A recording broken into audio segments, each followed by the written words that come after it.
अस्सलाम वालेकुम स्टूडेंट्स। आज हमारा जो 8th क्लास की बुक में से टॉपिक है वो रेशोज़ एंड प्रोपोर्शंस के अकॉर्डिंगली है। एक्सरसाइज 1.17 का क्वेश्चन नंबर 3 है। ये वर्ड प्रॉब्लम्स जहाँ से स्टार्ट हो रहे हैं इसके।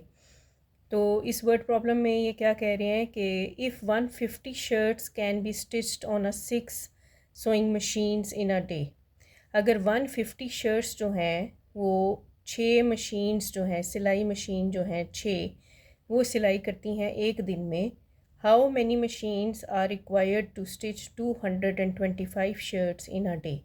तो कितनी सिलाई मशीन चाहिए होंगी कि वो 225 शर्ट्स जो है वो स्टिच कर सकें एक दिन के अंदर।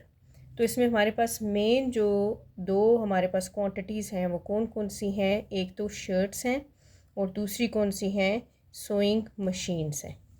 तो इसका मतलब है कि हम जो रिलेशनशिप ड्रॉ करेंगे वो किस किस के दरमियान करेंगे, शर्ट्स और दूसरा क्या होगा, सोइंग मशीन्स। अब 150 शर्ट्स जो है वो रोज़ बनती हैं और कितनी मशीन्स उनको बनाती हैं, 6 मशीन्स बनाती हैं। अगर यही शर्ट्स हमने बनानी हो 225, तो कितनी सोइंग मशीन्स जो हैं वो चाहिए होंगी। उसकी जगह हमने एक अननोन जो है वो एक्स लिख लिया। अब हम यहाँ पे ये देखेंगे कि क्या ये डायरेक्ट प्रोपोर्शन है या इनवर्स प्रोपोर्शन है, इनका आपस में रिलेशनशिप क्या है। तो उसके लिए हमें एरोज़ जो हैं वो लगाने पड़ते हैं। जहाँ से एक्स लिखा होता है वहाँ से हमेशा एरो हम ऊपर की तरफ लेके जाते हैं। और अब हमने देखना है एक्स को देखते हुए और ये बाकी सारी चीज़ों को देखते, क्वांटिटीज़ को देखते हुए, कि अगर जब शर्ट्स की वैल्यूज़ कम है तो मशीन्स भी जो हैं वो कम हमें चाहिए होंगी। लेकिन जब शर्ट्स की तादाद बढ़ जाएगी तो फिर हमें मशीन्स जो हैं वो भी ज़्यादा चाहिए होंगी। तो एक चीज़ ज़्यादा होने से दूसरी चीज़ भी ज़्यादा हो रही है।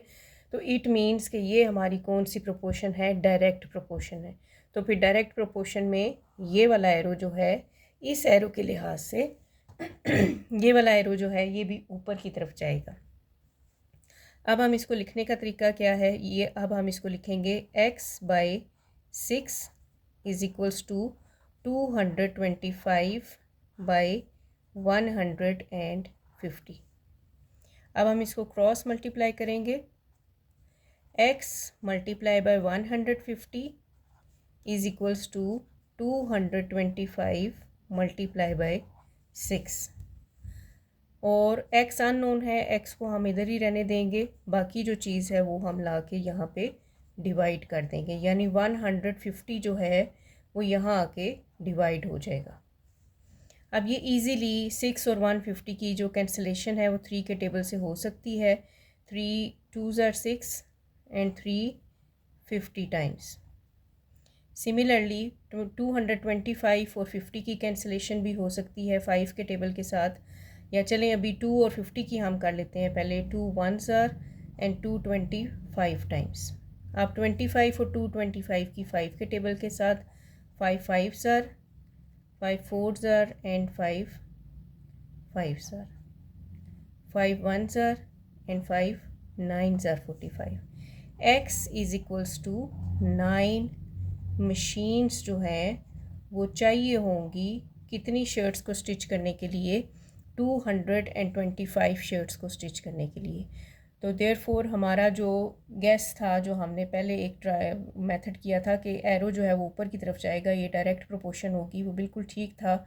क्योंकि शर्ट्स की तादाद बढ़ने से मशीन्स की तादाद भी जो है वो भी बढ़ाई जाएगी। तो 6 की बजाय 9 मशीन्स रिक्वायर्ड होंगी जब शर्ट्स की तादाद जो है वो भी ज़्यादा हो जाएगी। होप सो आपको ये क्वेश्चन अंडरस्टैंड हो गया होगा।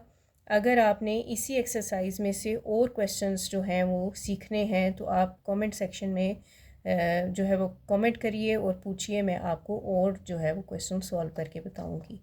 थैंक यू, अल्लाह हाफिज़।